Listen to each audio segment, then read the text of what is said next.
ప్రేక్షక మిత్రులందరికీ కూడాను శుభాకాంక్షలు.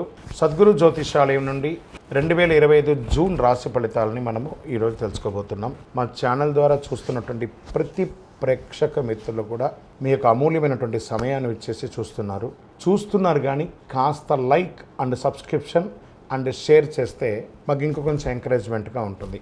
జాతకం అంటే ప్రతి ఒక్కరికి కూడా ఒక భయం. ఈ నెల నాకు ఎలా ఉంటుంది, వ్యాపారం ఎలా ఉంటుంది, ఉద్యోగం ఎలా ఉంటుంది, ఆర్థికంగా ఎలా ఉంటానని ఒక భయం ఉంటుంది. దాన్ని తీసేయడం కోసమే ఈ యొక్క నెలవారీ గోచార గ్రహస్థితులు. ఈ గోచార గ్రహస్థితుల ద్వారా వచ్చే ఫలితాలు మీ వ్యక్తిగత జీవితానికి ఒక 30% మాత్రమే వర్తిస్తుంది. మీ యొక్క వ్యక్తిగత జాతకం ద్వారానే సంపూర్ణ జాతకం అనేది వస్తుంది. మళ్ళీ చెప్తున్నాను, జాతకం అనేది పడుతున్న వర్షానికి ఒక గొడుగు మాత్రమే, కానీ జాతకం జీవితం కాదు. మళ్ళీ జాతకాన్ని ఎవరెవరు అడగాలి అంటే 21 వయసులోపు ఉన్న వాళ్ళు అడగకూడదు, 60 వయసు పై చిలుకు వాళ్ళు అడగకూడదు. ఎందుకంటే వాళ్ళు పెద్దవాళ్ళు కాబట్టి వాళ్ళకి అన్నీ తెలుసు. ఆర్థికమైనటువంటి లావాదేవీలు చేసేసి అప్పులు తీరడానికి కోసం జాతకం అడిగితే జాతకం చెప్పించుకుంటే అప్పులు తీరవు. ఇల్లీగల్ అఫైర్స్ గురించి అడగకూడదు. జ్యోతిషాస్త్రరీత్యా ద్వాదశ రాశులు 12వ రాశి అయినటువంటి మీనరాశి మిత్రులారా, మీరు పూర్వభద్ర నక్షత్రం 4వ పాదం, ఉత్తరాభద్ర నక్షత్రం 1, 2, 3, 4 పాదములు, రేవతి నక్షత్రం 1, 2, 3, 4 పాదాలకి జన్మించిన మీరు మీనరాశి వారిగా పరిగణించబడుతున్నారు. ఈ నెల మీకు శుభాశుభ ఫలితాలు ఎలా ఉన్నాయంటే 7.5 శని 7.5 అనేది నడుస్తుంది. మీనరాశి మిత్రులారా, ఈ జూన్ నెల మీకు హెచ్చు తగ్గులు ఉంటుంది. గోచార గ్రహస్థితులను దృష్టిలో పెట్టుకొని లగ్నంలో శని, ద్వితీయంలో శుక్రుడు, తృతీయంలో రవి బుధులు, చతుర్థంలో గురుడు, పంచమంలో కుజుడు, సప్తమంలో కేతువు, వ్యయస్థానంలో రాహు. జన్మ శని కారణంగా కాస్త స్ట్రెస్ ఉంటుంది. స్ట్రెస్ మాత్రమే కదా ఉంటుంది, పడిపోం కదా. కాబట్టి 7.5 శని వచ్చిందంటే ఏదో భయపడక్కర్లేదని మనల్ని ట్యూన్ చేస్తున్నాడు శని భగవానుడు అని గుర్తుపెట్టుకోండి. మిగతా గ్రహాలన్నీ అనుకూలంగా ఉన్నాయి కదా.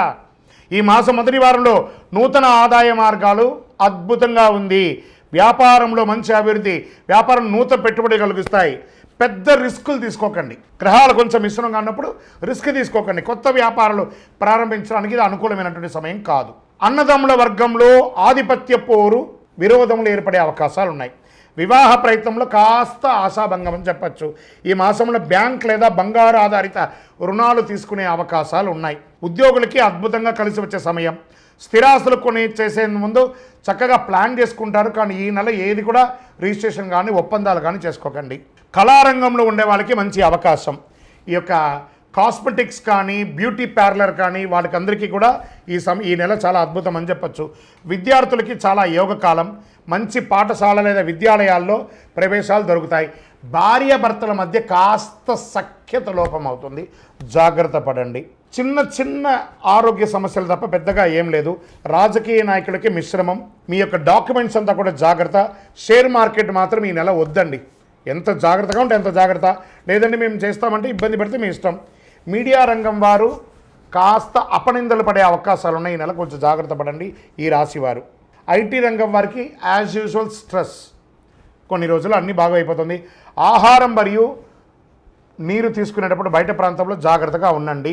ఓవరాల్ మీనరాశి వారు కొంచెం జాగ్రత్తగా ఉంటే చాలు, అన్ని రకాలుగా బాగుంటుంది. ఈ నెల అదృష్టమైనటువంటి రోజులు 1, 5, 11, 14 తారీఖులు. అదృష్ట సంఖ్యలు 3, 9. చంద్రాష్టమం 6, 8 గంటల 6 నిమిషాల నుండి 6వ తారీఖున రాత్రి, 9వ తారీఖున 8 గంటల 50 నిమిషాల ఉదయం వరకు చంద్రాష్టమం ఉంటుంది. జాగ్రత్తగా ఉండండి. ఈ 2.5 రోజులు ఆరోగ్యపరంగా సంతకాలు పెట్టేటప్పుడు, వాహనం నడిపేటప్పుడు జాగ్రత్త. హనుమాన్ చాలీసా పారాయణించండి. మహాసుదర్శన మంత్రాన్ని ప్రార్థన చేయండి. ఆదిత్య హృదయం కూడా మీకు అనుగ్రహిస్తుంది. శనేశ్వరుని ప్రసన్నం చేసుకోండి. ఎలా? దేహి మే బుద్ధి వైశిష్ట్యం, దేహి మే నిత్య యవ్వనం, దేహి మే పరమ ఆనందం, దేవదేవ జగత్పతే. శనివారం వెళ్ళి ఆ యొక్క నవగ్రహాలకి మీ వయస్సు ఎంత ఉందో అన్ని దీపాలు వెలిగించండి. దైవ ప్రార్థన చేయండి. 19 ప్రదక్షిణాలు చేయండి. 48 రోజులు పూజ చేసినటువంటి అతి శక్తివంతమైనటువంటి కరుంగాలి మాలను ధరించండి. ఆరోగ్యంగా, ఐశ్వర్యంగా, విజయంగా, సంతోషంగా ఉంటారు. మీ యొక్క వ్యక్తిగత జాతకం తెలుసుకోవడానికి కింద ఉన్నటువంటి నెంబర్కి మీ యొక్క పేరు, date of birth, time of birth, place of birth చేయండి. ఇంకనూ మీరందరూ కూడాను ఆయురారోగ్య ఐశ్వర్య భోగభాగ్యాలతో ఉండాలని ఆ అఖిలాండ కోటి బ్రహ్మాండ నాయకుడు శ్రీ ధర్మశాస్త్ర అయ్యప్ప స్వామి వారిని ప్రార్థిస్తున్నాం. మీరు తిరుపతికి వచ్చినప్పుడు అయ్యప్ప స్వామి వారి 18 అవతారముల దేవాలయాన్ని బ్రహ్మశ్రీ డాక్టర్ చంద్రమణి గురుస్వామి గారు నిర్మించి సమాజానికి అంకితం ఇచ్చారు. జీవకోణ అనే ప్రాంతంలో తిరుపతిలో రైల్వే స్టేషన్ నుండి బస్టాండ్ నుండి 3 కిలోమీటర్ల దూరంలో ఉంటుంది. రండి, దర్శనం చేసుకోండి, అనుగ్రహం పొందండి. విజయోస్తు. వందే మాతరం, వందే మాతరం, వందే మాతరం.